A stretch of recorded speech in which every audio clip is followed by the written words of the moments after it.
ఒకే మాట మీద నిలబడడం, ఒక అంశంపై ఒకే స్టాండ్ తీసుకోవడం రాజకీయాల్లో చాలా ముఖ్యం. ఇలా గట్టిగా నిలబడాల్సిన మోస్ట్ ఇంపార్టెంట్ ఇష్యూలో జగన్ రెడ్డికి అనుకోని చిక్కులు వచ్చి పడ్డాయి.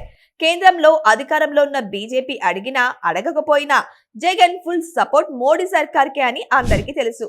వ్యవసాయ చట్టాల నుంచి వర్క్స్ బిల్లు వరకు ప్రతిపక్షాలన్నీ వ్యతిరేకించిన అంశాల్లో పార్లమెంట్లో మోడీ సర్కార్కు వైసీపీ మద్దతునిచ్చింది.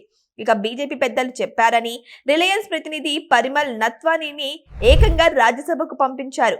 ఇది ఒక కోణం. మరొక కోణం నుంచి చూస్తే 2019లో 151 సీట్ల బంపర్ మెజార్టీతో గెలిచిన వైసీపీ 2024లో 11 స్థానాలకు పడిపోయింది. ఈ ఫలితాలపై అప్పట్లోనే జగన్ రెడ్డి అనుమానాలు వ్యక్తం చేశారు.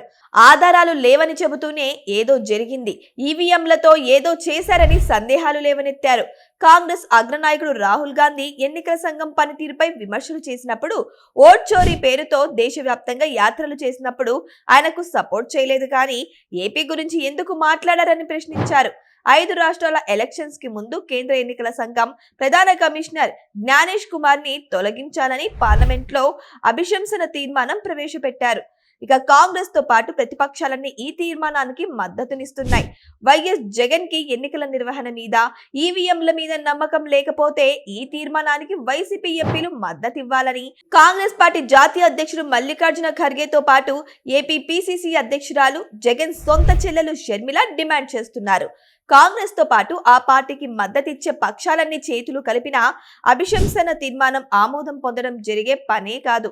ఈ మధ్యే లోక్సభ స్పీకర్ ఓం బిర్లా మీద ప్రతిపక్షాలు పెట్టిన అవిశ్వాస తీర్మానం వీగిపోయింది. ఎన్నికల కమిషనర్ మీద అభిశంసన కూడా పాస్ అవ్వదు. కానీ ఈ అంశంలో ఎటువైపు ఓటు వేస్తున్నారు అనే దాన్ని బట్టి ఏ పార్టీ విధానం ఏంటి అనేది ప్రజల్లోకి వెళ్తుంది. అంటే వైసీపీ ఎంపీలు బీజేపీకి సపోర్ట్ చేస్తే ఎన్నికల ప్రక్రియపై జగన్ వ్యక్తం చేసిన సందేహాలు ఉత్తిత్తివే అనుకునే పరిస్థితి వస్తుంది.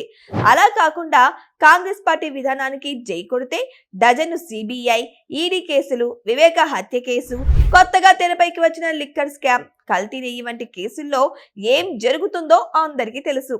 అందుకే కాంగ్రెస్ పార్లమెంట్ లో ఎన్నికల కమిషనర్ ను టార్గెట్ చేస్తే ఏపీలో వైఎస్ జగన్ చిక్కుల్లో పడ్డారనే కామెంట్లు వినిపిస్తున్నాయి.